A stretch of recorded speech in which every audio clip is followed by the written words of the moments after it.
Johnny, Tim, sometimes I'm excited and then I'm pumped. This is Trevor Miller. It's Instagram @SurfTrev. This guy's legit, travels, he competes wake surfing, and he's a good dude. He's a lot bigger than us, so we always have to be really nice to him because I think he could squash us. that's true, Tim. We like to say we own the East Channel, but not when Trevor's out there doing his thing. So. Except everybody else needs to check into us, except for Trevor, and he can do whatever he wants. Yeah. Man, well, guys, I really appreciate you having me out. This is super cool. Super excited to talk about wake surfing a little bit. I know foil is your main jam, but every once in a while it's fun to get out and surf. Hey, it's great to surf, and there's a bunch of people out there who wake surf, and we always get the questions, and John and I can do some of it, but not like Trevor. So what we're going to talk about in this video is we're going to talk about how to generate speed for airs. A couple different airs that you want to be able to do. I thought there was only one air. There's only one air I can do, and then Trevor's like, no. You got to know these two airs. And then the other thing, everybody wants to do a 360. Why? Because it's fun. And so we'll walk through how to do a 360, and then Johnny, a move that you and I cannot do, the alley-oop. That's when you pop and you do a 360. Trevor's gonna walk us through it. Yeah, super fun trick. Super fun. All right, take it away. Awesome. So when we're wake surfing, I think one of the most important things to get really comfortable with is generating speed. Spending time learning that really early on is important. And we're not just talking like common front foot weight super heavy. So we're talking not just shift, not just a shift. We want to learn how to do at least one big pump. And most riders, when they approach the wave, they're going to take one small pump and then one big pump, and then they're going to throw their trick. And so what I like to talk to people about the most, and what really kind of gets people's minds thinking, is one, the pump, the nose of the board does not travel very far directionally pointing down the wake and up the wave. We want to go up and down the wave pointing at the boat the whole time. Keep that linear speed as best we can and be as efficient as possible. Gotcha. Yeah, because there is a tendency, at least when I've pumped, to do little baby turns while I'm pumping. Yeah, some people think about it's like buttering, and you'll feel the fins engage and release and project you. Okay. But it's not quite as efficient as if we take the rail of the board and come up the wave and drive through the ball of our foot and almost use the board like we're taking a big scoop out of the way and force the water back behind us, and then that accelerates the water under the board onto the fin, so at the bottom when we come back, you've actually got more water flowing over the fin to come back up, tweak it a little bit, and then come back down. Gotcha. So it's a little bit of a nuance to it, but if you can learn that up, drive through the front foot, shovel the water behind you, that's going to really start to project you forward, and you'll feel it. Like, you'll just do one of those and all of a sudden you're on the back of the boat. And then from there, it's going to be getting comfortable with it, getting comfortable really far back in the wave, and getting comfortable with that extra speed and finding somewhere to dump it.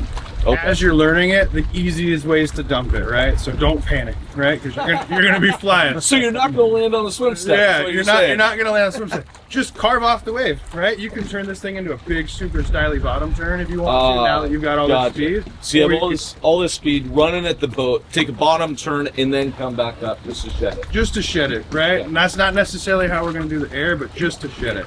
And then if you're, the other option is to come up and just hit a floater. So just head up to the top of the wave. You're going to lose all momentum at the top of the wave. Easy way to get rid of the speed. Okay. All right. So now the airs. Right. This was like my signature back when I actually rode pro. Big airs were my jam. I loved it. If you want to look up some guys that were super legit, there was like one of the old school pro wake surfers. His name was Hunter Clement. I think I've seen that guy 4 feet off the lip. Oh my God. He's wild in what he was able to pull off.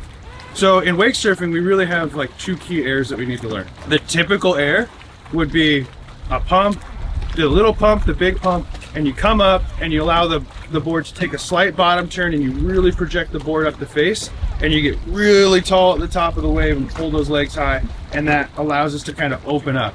And as we get up there, we'll open our lead shoulder to the boat just a little bit, and that's going to pull us around in the air.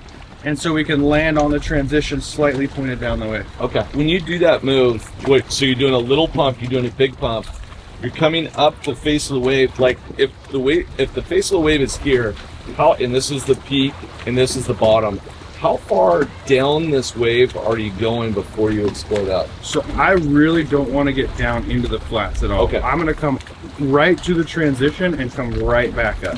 Okay, so So you're gonna right stay at the bottom of it? on wave face and then up. Correct. Okay. The other thing I'm going to do is I'm going to stay weighted through the front foot the whole time. So as I'm driving and pumping through that, Oh, that interesting. front foot pump that we Okay. talked about, I'm going to stay weighted through the front foot. If you shift any weight to the back foot, all you're going to do is strip speed off. And that's just going to slow you down. Yeah, and I think what I would do sometimes is I would do that pump, but I get a little bit on my back leg to try to think that I was driving off that turn to be able to jump up. Yeah, super common. Like wake surfing is just so much more front foot dominant than ocean surfing. It's not uncommon for ocean surfers to see that kind of reaction. So as we bottom turn down towards the bottom of the wave and we come back up, we load that front foot, we get low, right? And then we drive, and it's really similar to the skateboard ollie. It's that front foot up first, right? Driving it, think about trying to get your knee to your armpit as high as you possibly can. Okay. And then you're gonna bring up your back leg right behind it as you. One thing I like to think about as I bring it straight up, and then I roll my hip out as I bring my back leg up, and that keeps the tail pad on the back foot. So you're not going completely unglued from the board. Now, is wax and sticky bumps, is this a required format to be able to jump big? No, I always tell people, in fact, some of the people that are going to watch this video are going to laugh at me because they've heard me tell them. I don't put people on that sticky wax until they can get a good air. Oh, okay. The problem is people will get so used to it that they'll learn how to just pick their back foot up, and they will not learn that hip rollout. Oh, and they'll never be able to keep the tail on, and then we're going to have to relearn it anyway when they go to the bigger tricks, like the shove tricks, and they got to get rid of all the wax. Yeah. So like this is, if you feel it, it's not sticky. I mean, it's just normal surf wax. Oh yeah. Yeah. So it's not sticky bumps. No, It's it's just surf wax. Yeah. So this is just Palmer's. I'm running tropical wax today. Yeah. It's getting a little bit warm in the water, so that way it'll push through. Okay. All right. So that's air one. That's air one. So the air two doesn't look as cool, right? It's not as flashy, but it's what all of your future tricks gonna come from. Your ollie, your air 180, your shove, your big spin, your front side air 180 or air reverse. All of them come from this ollie. And the biggest difference is the approach. So when we come in on the normal air, we let the nose drift down and we point up the wave so we can load for that big styly air turn in the air. Right? The straight air is really what it is we're gonna come and we're gonna take a much less aggressive turn up the wave. Right? We're gonna stay loaded pretty even instead of toe heavy, and we're gonna pop almost off of our heels so we expose the bottom of the board to the wave as we pop, and it projects us back into the face. So instead of trying to land in the lip, you're almost trying to land mid-wave. By landing in mid-wave, it gives you a spot where when you're doing these bigger tricks, you can maintain the power of it. Right? And it also allows our body position to be more central and more neutral and less port, as we do with the bigger air. Oh, gotcha. Because on that first one, that bigger air, we're coming up, opening the shoulder, correct, to bring us up and move. And so if you're going to do a different move, you want to come up and stay nice and tall and vertical. So, I mean, even just talking about this, I hear my coach Jonathan Matthews with Blue Surf just being like, stand tall, trail. It's like, it's the thing I still got to work on, because I mean, for years, all I did was just throw that one air until some awesome coach showed me, hey man, you got to learn another air. Yeah. So that's the other air. And really, when we pop, you just keep the nose of the board pointed at the wave. It can turn a little bit, but we're not looking for a lot of turn. Now, when you say pointed at the wave, you mean at the boat, parallel with the wave, pointed at the boat. Correct. Okay, yeah. gotcha. Okay, so now the next cool fun trick is you're learning that. This will teach you how to delay movement after the pop. And so the next fun trick to learn is called the shifty air. Right? Shifty air. Yeah, just like on a snowboard. So you're gonna pop and you're gonna wait, and then you're gonna use your hips to drift the nose of the board either away from the wave or into the wave, and then you're gonna use your hips to pull it back and pull it back down to straight before you land. Cool. Right? So it's not like, there's some guys out there that do it super crossed up and they're actually able to pull it back down. I'm not the greatest at the shifty air. We'll probably do a couple on the video here a little bit, but really what the fundamental lesson there is to learn to pop and then move. Okay. Right? Because then it gets into that ollie-oop. Yeah. Okay. So the ollie-oop, absolutely critical. The air and the rotation or separate. Right? Okay. So many people, they want to just pop it like they're popping a 360, and they'll turn into the wave, and the fins will grab and just shoot you over the lip. Right? That's all that happens. So if you feel like you're trying all the oops and time again, you're shooting over the lip, we got to really work on separating the jump and the rotation. Okay. So, ollie-oop, for me, the things that I think about, it is that straight air rotation. It's a big pop, and I really try to think about separating my upper body and my lower body as two distinct units. So I can preload my upper body as long as I don't allow the board to turn, right? So waist down stays parallel to the wave, Gotcha. upper body torques into it, and I pop, and I take my back foot as I'm coming, I pop, I take my back foot and scoop the board a little bit, right? So that way it stays with my feet. It doesn't want to just like come off and my feet just slide off the top of it. It comes around, and you're just trying to get just past 90. And you're gonna land nice and even footed and easy. Put a little bit of weight in the heels and load the board so it comes back down the wave for that nice stalled ollie-oop look. Yeah. Carve it around. Right? It sounds Sounds complicated. very, very intimidating. Sounds complicated. I can't wait to see it. Yeah. So we didn't do justice. We skipped one. We got to talk about the 360. Okay. Right. Now, that ollie-oop, that's a 360 in the air. That's a 360 in the air. That's like you get your jumps down first, gain your speed, practice those things. Probably before you do that, you're gonna want to do what everybody loves to do. I think just because it's fun, it looks kind of cool. The 360 connected to the water. Yeah. So that's like the big milestone trick. Like every wake surfer, they get up, they learn to surf, they catch the boat. Now it's 360. And so there's a couple tricks that we can learn, or at least one super important trick to learn on the progression too. And I always suggest people learn this trick with the rope in their hand. The rope gives you an extra little bit of stability. Oh, okay. Right? And so this Also saves the boat from having to turn around every minute. a ton. And the other thing is, like, as you're learning the 360, get comfortable using the rope in your hand. Like, you'll see me get up. I'll get up. I'll ride revert with the rope in my hand for a little bit. I'm sorry, you ride what? Revert with the board backwards. Oh, okay. Yeah. So you ride backwards a little bit. And what if you're doing that? Are you just horsing around, or is there some value to it? There's some serious value to it. Like, as you're progressing, you just need to be more comfortable in all the different like directions of riding. Okay. Ride switch, revert, ride toe side revert, right? All of the different ways. Because eventually you're gonna need to learn a trick where you're gonna land it. And so by getting comfortable in all these different positions with the rope in your hand, you can spend some time without falling, without the boat having to come back. And it also looks super cool in the boat, right? It does look cool. Oh man, look at that spin around with But the I thought it was always like just a novelty. Hey, I'm gonna go backwards just for the heck of it. But there's actual utility to it. There's serious utility to it. All So back to the lip slide. The lip slide is a trick that absolutely punishes back body position.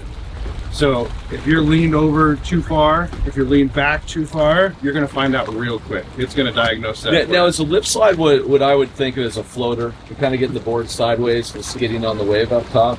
So when I'm saying lip slide, we're gonna talk, it's essentially the entry to the 360. So if the mat here is our wave, it's front foot up and over the wave, and we cross body like this. So we're sliding. Oh, with so you're the- actually with the back. sliding with the heels. So Yeah. it's the heels? Okay. Yeah. Because what I was thinking is like when you're talking about that is more like if this is the boat, more sliding with toe side out. Yeah, But it's admittedly, heels. wake surfers have it backwards. We call it lip slide, skateboard board slide, and the other way around. So, yeah, we do have it backwards. Okay, cool. So here, and you're sliding along the top of the wave. I've never done that. You done that? No. I didn't even think about to do that. Tim, we're foilers.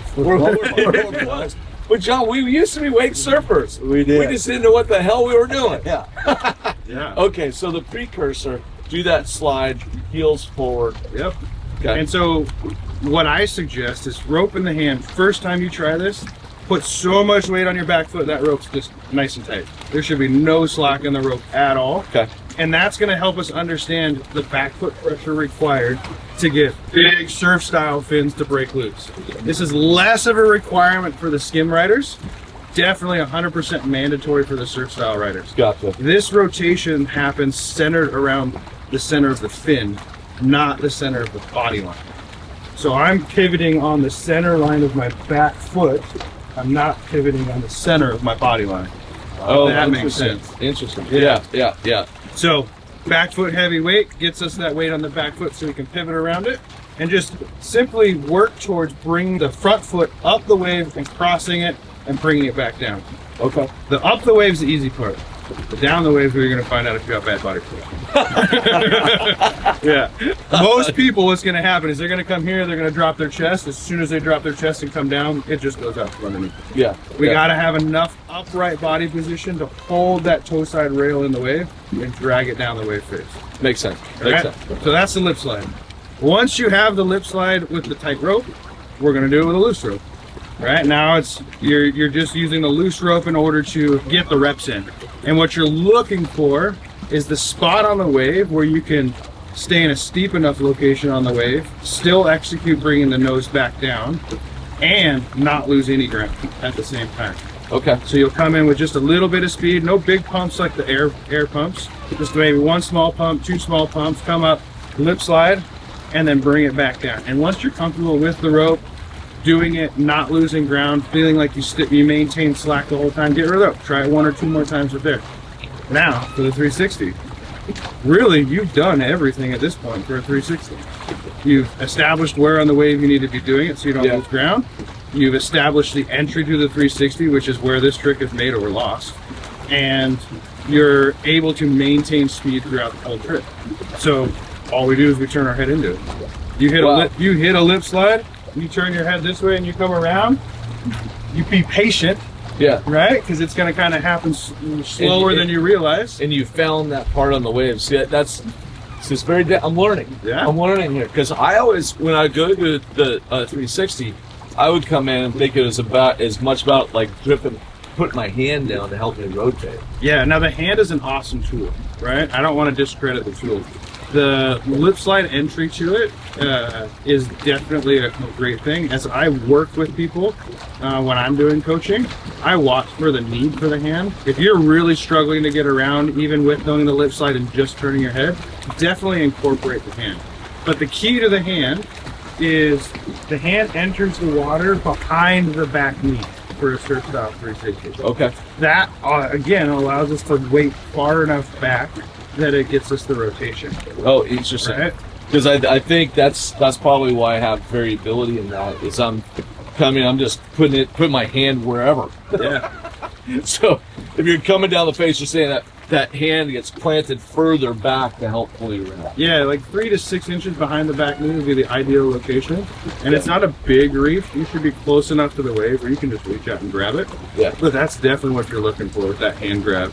Yeah. And that helps a lot. You'll see me even on my alley-oops, I'm touching the wave and feeling it out where it is. When I throw like an air 3, which is a full aerial 3, like I'll really grab the wave before I enter the air, just to torque the body a little bit harder. Yeah. That's the dumbed down version of a 360. And I think one thing to also let people know is like, that trick is very finicky. It's probably one of the closest things to golfing we have in wake surfing.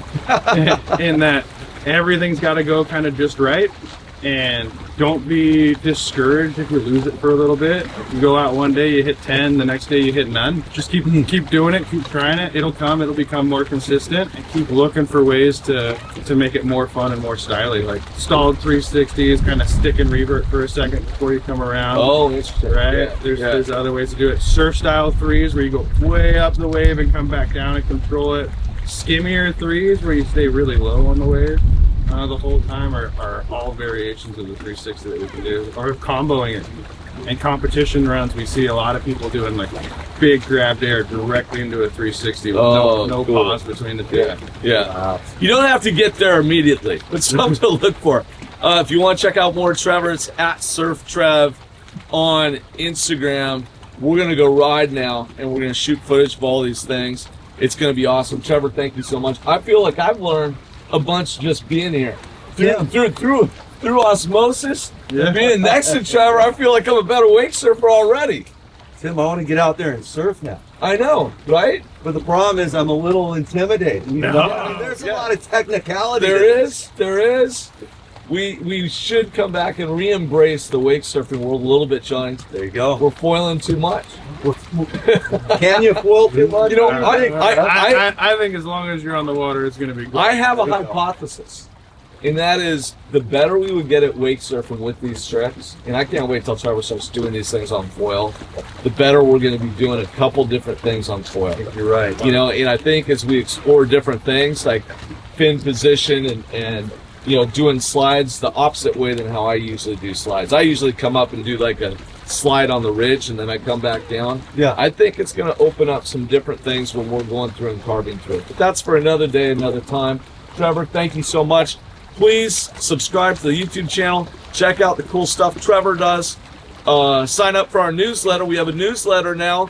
And you know what? Get some merch. Like, why not? Tim, you're a model of the merch. I'm a model of the merch. If you want to lean in and you're a Half-Life person, come on. Join it. Join the family. It's good. Come on. Let's do it. Phew!